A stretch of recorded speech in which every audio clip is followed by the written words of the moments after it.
تو آپ لوگوں کو بتایا گیا کہ اندر کی کیا پوزیشن ہے، حجرے کی کیا پوزیشن ہے. آپ لوگوں کے سامنے بات آ گئی کہ نبی علیہ الصلوۃ والسلام کے حجرے کے اندر جہاں پہ رسول اللہ صلی اللہ علیہ وسلم کی قبر ہے، ابو بکر صدیق رضی اللہ تعالیٰ عنہ کی قبر ہے، عمر فاروق رضی اللہ تعالیٰ عنہ کی قبر ہے، وہاں تک کوئی نہیں پہنچ سکتا.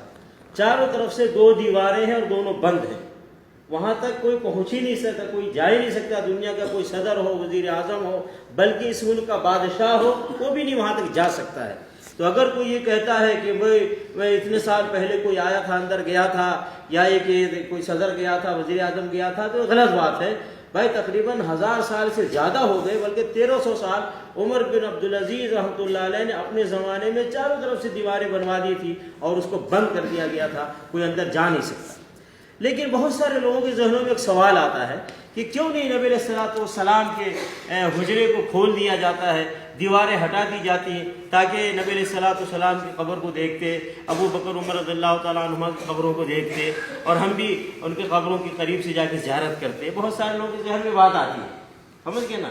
لیکن آخر کیا وجہ ہے کہ 1300 سال قبل اس وقت کے مسلم حکمران نے اور مسلم حکومت کے ذمہ داروں نے یہ فیصلہ کیا کہ رسول اللہ صلی اللہ علیہ وسلم کی قبر کو اور صحابہ کرام کی قبر کو چاروں طرف سے بند کر دیا جائے، اس کو کھلا نہ رکھا جائے. آخر ایسا کیوں ان لوگوں نے سوچا؟ اللہ رب العالمین کی طرف سے انتظام ہوا ہے. کیوں کہ نبی علیہ الصلوۃ والسلام نے اپنی زندگی میں اللہ رب العالمین سے ایک دعا کیا تھا، ایک سوال کیا تھا، ایک چیز مانگا تھا. وہ کیا فرمایا تھا نبی علیہ الصلوۃ والسلام نے؟ اللہم، اے اللہ، لا تجعل قبری وثنا یعبد، اے اللہ میری قبر کو وثن کے مانند نہ بنا دینا، پوجا بت کے مانند نہ بنا دینا کہ لوگ اس کی عبادت کریں. نبی علیہ الصلوۃ والسلام نے یہ چیز مانگا تھا کہ میری قبر کے پاس آ کر میری عبادت نہ کریں. اس کے لیے نبی علیہ الصلوۃ والسلام نے اللہ سے دعا کی، اللہ سے طلب کیا، سوال کیا، اللہ نے اس کو قبول کر لیا. کیونکہ دیکھیے اگر نبی علیہ الصلوۃ والسلام کی قبر اوپن ہوتی، کھلی ہوتی، یا ابو بکر عمر رضی اللہ تعالیٰ عنہما کی قبر اوپن ہوتی، تو کیا پوزیشن ہوتا، کیا حالات ہوتے؟ آج کل کے جو حالات ہیں مسلمانوں کے، اس کو سامنے رکھ کر ہم اچھی طرح نتیجہ حاصل کر سکتے ہیں. آج تو چھوٹے چھوٹے درباروں اور مزاروں، چھوٹے چھوٹے پیروں، چھوٹے چھوٹے ولیوں کے درباروں پہ آپ دیکھ رہے ہیں کیا کچھ ہو رہا ہے. جو حق اللہ کا ہے وہ حق دربار والوں کو دے دیا گیا ہے. غوث اعظم اللہ ہے تو کسی ولی کو یہ مقام دے دیا گیا، اور غریب نواز اللہ ہے تو یہ مقام کسی دربار والے کو دے دیا، بندہ نواز اللہ ہے تو یہ مقام کسی دربار والے کو دے دیا گیا، اور مشکل کشا اللہ ہے تو یہ مقام کسی دربار والے کو دے دیا گیا. اور پھر ان درباروں پہ جا کر وہ سارے کام ہوتے ہیں جس کا اسلام سے کوئی تعلق نہیں، سارے کام ہوتے ہیں جو اسلام کے خلاف ہے. کوئی کام ایسا نہیں ہے جو ولیوں کے درباروں پہ ہو رہا ہے، مزاروں پہ ہو رہا ہے، جس کا تعلق اسلام سے ہو. وہاں جا کر کے لوگ، جیسا کہ آپ لوگ اچھی طرح جانتے ہیں کہ سب سے پہلی بات پختہ بنایا گیا قبروں کو، پھر اس کے اوپر ایک بڑی عمارت بنائی گئی ہے، پھر اس کے اوپر روزانہ چادر چڑھائی جا رہی ہیں، روزانہ اس کے اوپر پھول چڑھائے جا رہے ہیں، وہاں پہ جا کر کے نظر و نیاز پیش کیے جا رہے ہیں، دھاگے باندھے جا رہے ہیں، وہاں پہ جا کر کے لوگ بکرے ذبح کرتے ہیں، وہاں پہ جا کر کے لوگ بڑے بڑے دیگے چڑھاتے ہیں، وہاں پہ جا کر کے لوگ سجدے کرتے ہیں، وہاں جا کر لوگ اپنے اپنے پرابلم پیش کرتے ہیں. اولاد نہیں ہے تو دربار میں جا کے وہاں جا کر کے کہتے ہیں ہمیں اولاد چاہیے. کسی کا کاروبار نہیں چل رہا ہے، وہاں جا کر کے کہتے ہیں کہ ہمارا کاروبار چلنا چاہیے، ہمارے کاروبار میں ترقی چاہیے.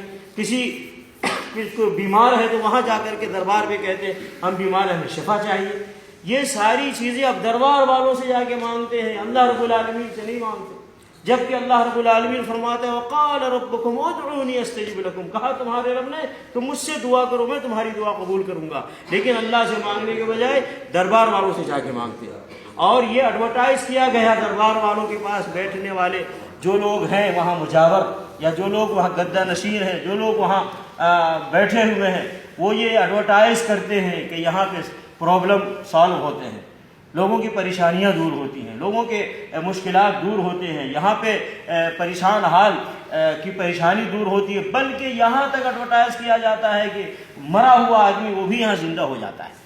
اس طرح کے ایڈورٹائز کی جاتے ہیں. مقصد کیا ہے؟ لوگوں کو لا کر کے ان کے جیب کے مال اور دولت کو ان کو لوٹو. تجارت کے اڈے بنا دیے گئے ہیں اولیاء کے دربار کو. ہم ہمیشہ ایک بات کہتے ہیں، اولیاء سے ہمیں محبت ہے، اولیاء سے ہمارا گہرا تعلق ہے. اولیاء سے نفرت کرنا یہ بے ایمانی کی علامت ہے. لیکن اولیاء سے تعلق ہمارا کیسا ہونا چاہیے؟ دل سے ہم ان سے محبت کریں، اور جس راستے پہ چل کر وہ اللہ کے ولی بنے ہیں ہم بھی اس راستے پر چلیں۔ یہ ہے صحیح ولی سے تعلق کا صحیح طریقہ۔ لیکن ہم ان کو بھی غلط کہتے ہیں کہ جو اولیاء کے نام پر دربار بنا کر تجارت کرتے ہیں، بزنس کرتے ہیں، لوگوں کے مال کو لوٹتے ہیں غلط طریقے سے، اور بلکہ بعض درباروں پہ عورتوں کی عزتیں لوٹی جاتی ہیں۔ یہ سارے کام ہو رہے ہیں، گھانجے، افیون، یہ ساری چیزیں استعمال کی جاتی ہیں درباروں پہ۔ میں نے پہلے کہا اسلام کا کوئی کام نہیں ہے جو درباروں پہ ہو رہا ہے۔ تو نبی علیہ السلام کا اگر یہ کہ قبر اگر کھلی ہوتی، ابو بکر عمر رضی اللہ تعالیٰ عنہ میں قبریں کھلی ہوتی تو لوگ کیا کرتے؟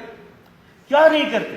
وہ سارے خرافات، وہ ساری خرابیاں، ساری برائیاں کرتے جو دوسرے اولیاء کے دربار میں مزاروں پہ ہو رہے ہیں، سمجھ گئے؟ لیکن الحمدللہ اللہ کا فضل ہے کہ اللہ نے ایک ایسی حکومت، سعودی حکومت کو یہاں رکھا ہے کہ جو جتنے اولیاء کے یہاں دربار ہیں، چاہے بدر کے اولیاء ہوں، بدر میں شہید ہونے والے اولیاء ہوں، احد میں شہید ہونے والے اولیاء ہوں، یا یہ کہ 10,000 سے زیادہ صحابہ کرام ہیں بقیع قبرستان میں، یہ سارے اولیاء ہیں، ان کا دربار ہو، نبی صلی اللہ علیہ وسلم ہے، ابو بکر عمر رضی اللہ تعالیٰ عنہما ہیں، ان سب کے قبروں کی حفاظت پورے ادب و احترام اور عزت کے ساتھ یہ سعودی حکومت کر رہی ہے۔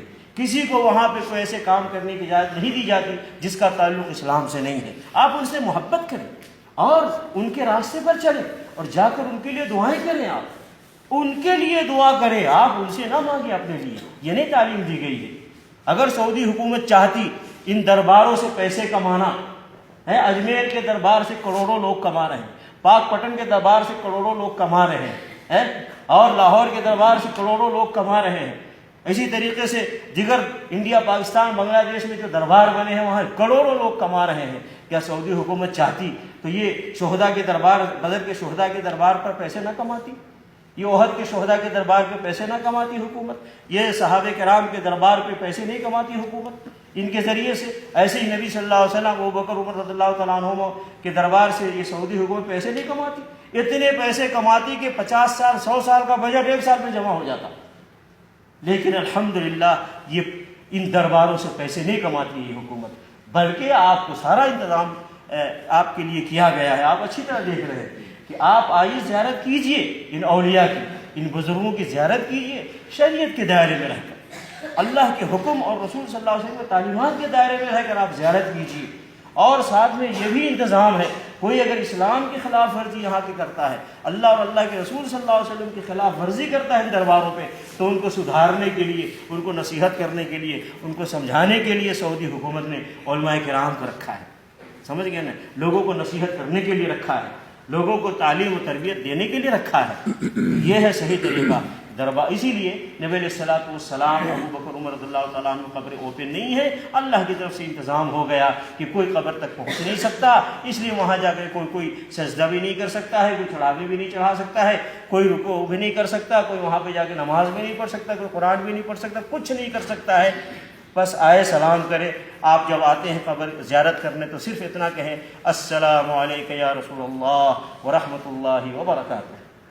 پھر تھوڑا آگے بڑھے گئے السلام علیکم یا ابا بکر الصدیق ورحمۃ اللہ وبرکاتہ۔ پھر تھوڑا آگے بڑھے گئے السلام علیکم یا عمر الفاروق ورحمۃ اللہ وبرکاتہ۔ اتنا سلام کر کے آگے چلے جائیے۔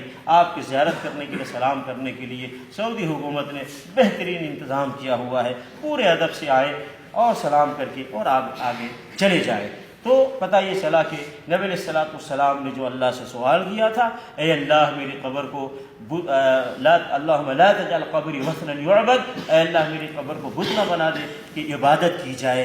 اللہ نے نبی صلی اللہ علیہ وسلم کی دعا کو قبول کیا، اور کوئی نبی صلی اللہ علیہ وسلم کی قبر پہ جا کے عبادت نہیں کر سکتا۔ عبادت کرنا ہے مسجد میں آ کر کے کرو۔ عبادت کی جتنی قسمیں ہیں ساری قسمیں مسجد کے اندر آ کر کے کرو، کوئی آپ کو غلط نہیں کہے گا۔ اور اس لیے سعودی حکومت نے مسجد نبی صلی اللہ علیہ وسلم میں، مسجد حرام میں، مسجد قباء میں، دیگر مسجدوں میں عبادت کرنے والوں کے لیے بہترین انتظام ہے۔ صفائی کا انتظام ہے، بہترین کارپیٹ کا انتظام ہے، بہترین ایئر کنڈیشن کا انتظام ہے، اور اعلیٰ سے اعلیٰ انتظام ہے یہاں عبادت کرنے والوں کے لیے مسجد کے اندر۔ اور قبرستان کی زیارت کرنے والوں کے لیے بھی بہترین انتظام ہے شریعت کی روشنی میں. باقی درگاہوں دربار مزاروں پہ جو ہو رہا ہے نہ یہاں کرنے کی اجازت ہے اور نہ ہی اس کا تعلق اسلام سے ہے. اس سے مسلمانوں کو بچنا چاہیے. یہ سوراخ جو 8 ہیں اس کا کیا